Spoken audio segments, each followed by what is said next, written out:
So what made you want to move to Japan in the first place? Because I assume you discovered teaching English because that was one of the most prevalent ways to get to move to Japan, right? It was. Well, for me, I have a very unique history, I guess. It's very unusual.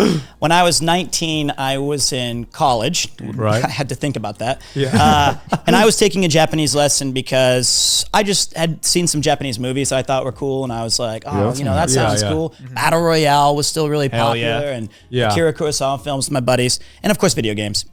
So I took this Japanese class, and I was completely failing it. I'm so bad. It's a theme throughout my language studies. But they said, the teacher said, hey, we need somebody to be a host family because this person lost their original host family because of a disagreement or something. Right. And I was thinking, damn, that would be so sick. I could play Street Fighter with this dude and we could hang out all the time and I could learn Japanese. And I was like, I'll do that. That sounds cool. Yeah. And it ended up being a girl who lived with my mother and I for 2 or 3 years. Okay. And whoa, and I had 2 or 3 years? well, That's long for a host family, right? yeah. Like usually they don't last. It's like maybe what, 3 to 6 I thought months. it was like a week or something. A week. No. I think on average it's like maybe 3 months. I guess from that distance, I did it with Irish kids. And we did that for a week, and that was too much. Well, I'm sure. what are you? I did not get along well with my Irish counterpart. Yeah. No, because Sydney did the same thing as well. She had a host. She was a host family as well. Oh, right. And she had the choice between her parents wanted to become a host family for someone abroad, and Sydney was going through her weeb phase. She was like, "Pick someone Japanese." And it's like I'm begging for a catalog.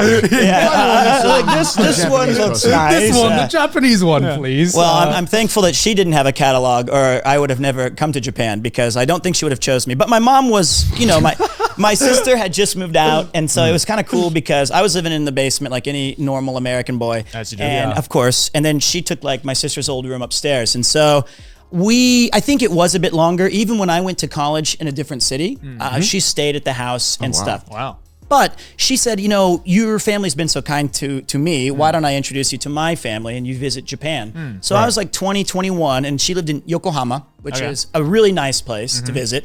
And I loved it, man. It was such a transformative part of my life. Yeah. Where I was studying acting, and I could read the tea leaves, so to speak. I was like, what year was this? Sorry? This was 1964. No, I'm kidding. No, this was 2004 or 2005. Damn, I was 10.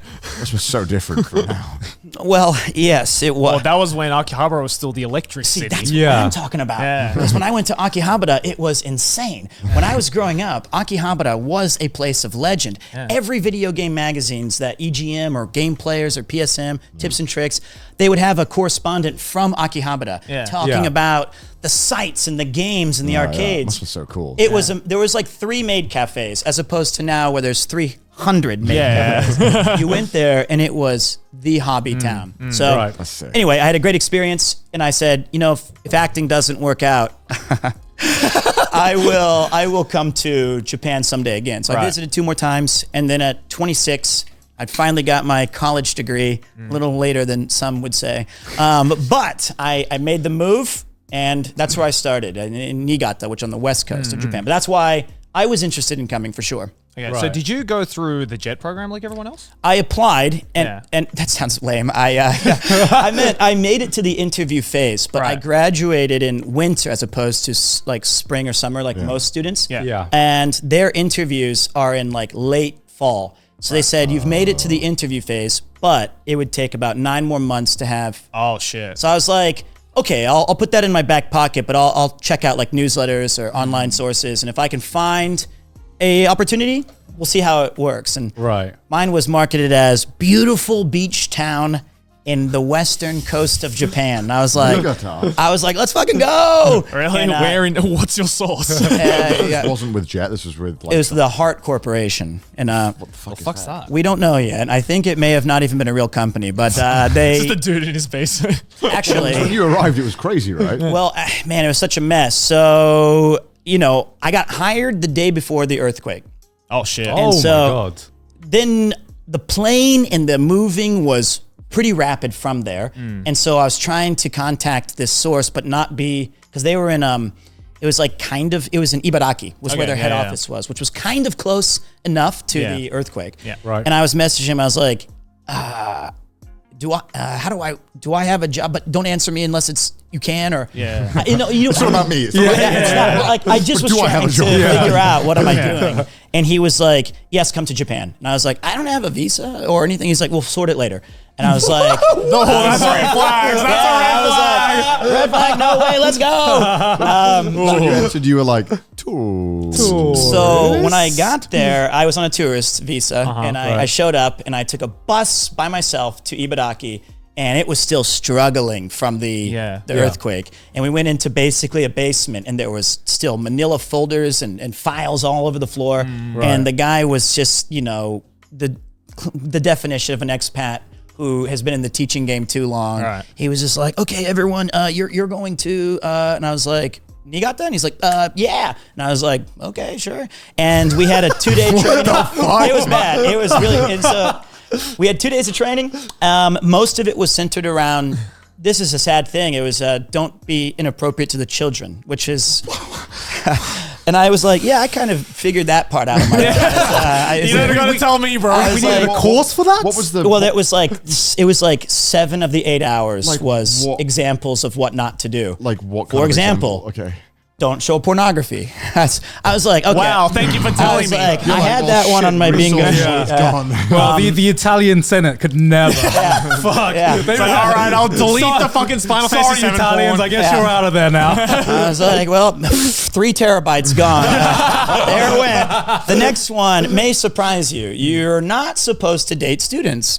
Oh my! Wow. So, didn't know that one. And I was sitting there thinking, what have I done? Just another guy just got up and left. Well, I was like, I'm out. well, yeah. But Did they show you like a safety video for this? Be like, there was actually limited electricity even because they were doing like energy. But I was thinking like, and I did ask, I was like, why are you telling us the most obvious information ever? And he was like, well, the previous people who were teaching, they all lost their contract because of a guy or girl, I don't know who it was, but like did something inappropriate. Oh my so God. the entire, and it wasn't that company, it was a different, and then they got hired. So my contract was only for 3 months.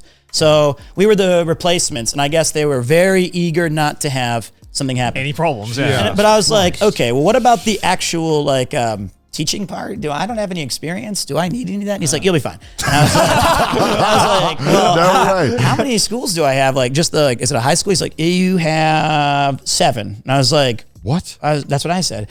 And I was like, what does that mean? He's like, you have 5 elementary schools and 2 junior high schools. And I was like, but there's only like 5 days in a working week. And he was like, oh, that's right. You're going to go you're going to switch schools at lunchtime and you'll have to do these things. Whoa. This was a very exciting phase. And so then after those 2 days, What the fuck? where you learn. Very exciting. This is terrifying. Well, yeah, it was. But you were in it. And you just, I didn't have I'm in Japan. I was like, I don't have a phone. I don't have a carrier. I didn't have a phone for my first 4 months. Was it weird being like totally disconnected from your home? Like, yeah, it was. And it was tough because you're coming from something like I had my entire life's possessions in like 2 or 3 suitcases.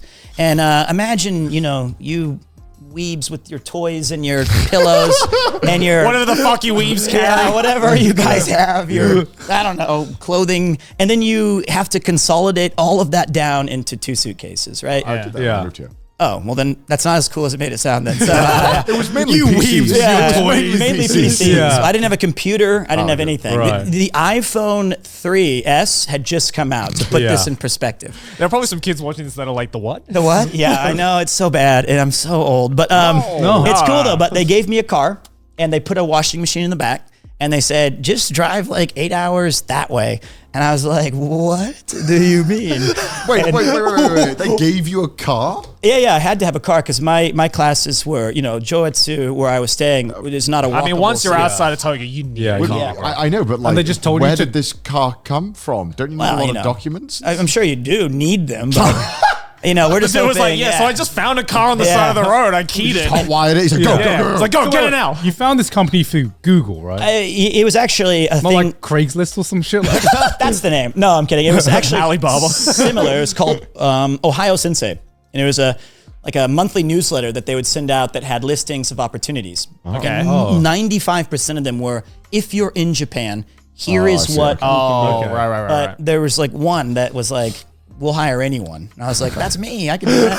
So I don't have any experience driving in Japan. I don't even totally familiar with all of the rules. And Not to mention it's the wrong It's on side, the left side, right? The wrong side. Yeah. Did you have a driver's license? I did. I was a pizza delivery man in the United States. So I'm no stranger But to... did you have an international license?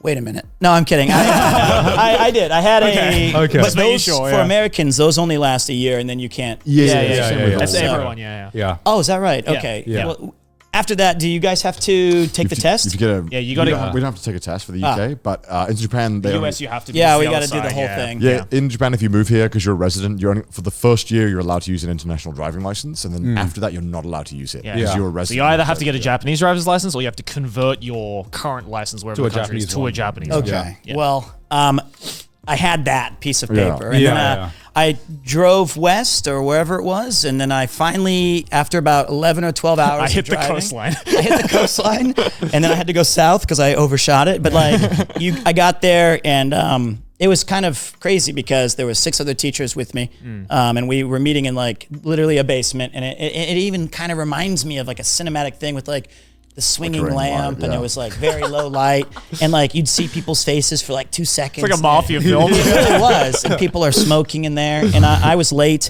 and they were like, so our final guest, and I'm like, oh, That's literally like a movie. It really was. New And so guy, huh? we were looking at this giant map of Niigata, and everybody had a color code that signified where we were. And I was like, it's like Reservoir Dogs. I'm like Mr. Pink or something. I was like, I don't see my things like anywhere. And they're like, no, you have to do that because you've already driven here. And I was like, okay. And then we like unfurled the map like 3 squares, and I was over in the mountains, and it was like the most kind of isolated part of Right. of Yeah, this. Niigata's can get Yeah. mountainous. Oh, yeah. Yeah. The elementary school had 31 students total. So it had 1 first grader. It had like 5 or 6 That's a second graders. non-beauty shit. Yeah, and I was like, "Hi, I'm your English teacher," and it was to my great surprise, though. I started at the junior high school, and I get there, and they had a grand welcoming for me. And I've mentioned this story before on my streams or things, but I walk out into this theater, this auditorium or gym or whatever, and there's like the brass band playing, all 8 of them, and then it's like there's like a kid hitting the cymbals, and then there's like the teachers and everyone's clapping, and then there was this one kid by like the wings of the stage. Yeah. And he was like looking for someone, and they were like, "Hit it!" And he like yanked it down. Nothing happened. And he like did it again, and it unfurled this ginormous poster that said, "Welcome, Petter." And I was like, given my recent training, there will be no petting. I was like, Petter. And then I was like, oh man, that's not my name, but I'll go with it. So, Oh my God. Just roll with it. I was like, I guess I'm Petter now. Petter's here, let's go. And so I was like, all right, this is going to be interesting. And some of the things, if you're thinking about being a teacher, you need to realize is you have like a school lunch, which is made by like a nutritionist, and you might get like fish heads or, really healthy things. A balanced diet. Yeah. A balanced diet, Yeah. and you get like a carton of milk. You don't get a separate lunch from like the teachers.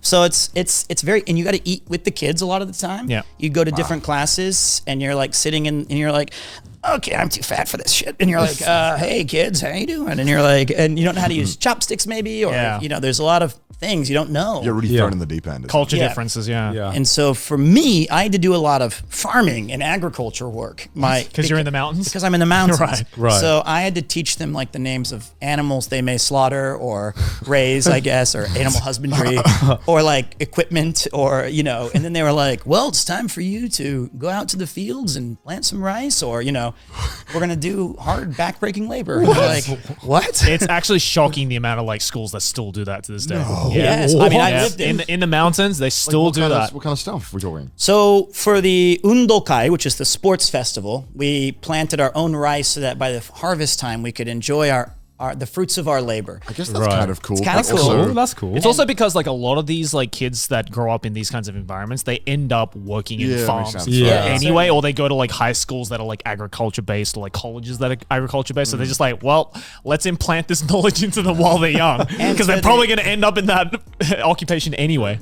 and the English teacher who's there by accident. It's and learn our culture, yes, do our work. Well, it was tough because I showed up in like a suit, and I remember, I'm like, hey, what's up? And it's brutally hot. It's not a beach town. This is not a resort. It's the most humid city on planet Earth, I swear. Yeah. And I was like, they're like, today we're gonna run around this giant, like 2 or 3 kilometer field that was like their harvesting field, but every morning the students and teachers all do 3 laps to like promote, I don't know, health. And I was like, I'm wearing like, a suit. And he was like, the principal, really nice guy. He was like, oh, daijoubu. And he was like, I think I have some old soccer shorts. And he got me some Umbros. And Umbros are like what I remember from like 8 years old, which are like these sequenced soccer shorts. Yeah. And I am not the same size of a thin Japanese man. And I put those things on, and it was like the tightest, shorts. I barely got my thigh through, them. And now I'm like, and so I'm running with a necktie. You look like a pedo. Hey, who's that new teacher? And so I'm like running in like dress shoes and Umbros and a suit or a shirt with a tie. Yeah. And I'm like, okay, I've made a terrible mistake. But these parts I actually enjoyed. These kids had a real charming quality to them. They were very innocent. They were very intelligent, and they actually taught me a lot of things. But I needed to quickly learn that I am not a teacher. I'm not here to promote a lot of the concepts that you would learn as an English student in your schools. Yeah. I'm here to provide the one thing, and I think a lot of English teachers who come here make this mistake. You got to remind yourself, what is the one thing that a native English speaker has that Japanese teachers do not, and that you can feel and know the language, right? Yeah. So you can make it interactive, you can make it fun, and it doesn't have to be about grammar and vocabulary and writing stuff. It can be. Yeah. But yeah, so that's, I think a lot of people come here with the expectation of, oh, well, I'll be a teacher. No, you will not.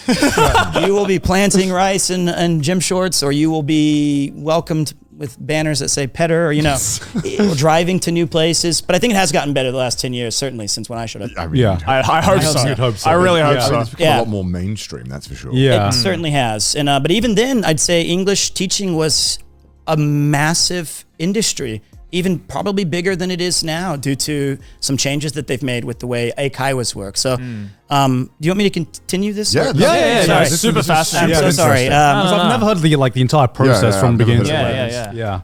Well, 1 second. I don't know. I just need a drink.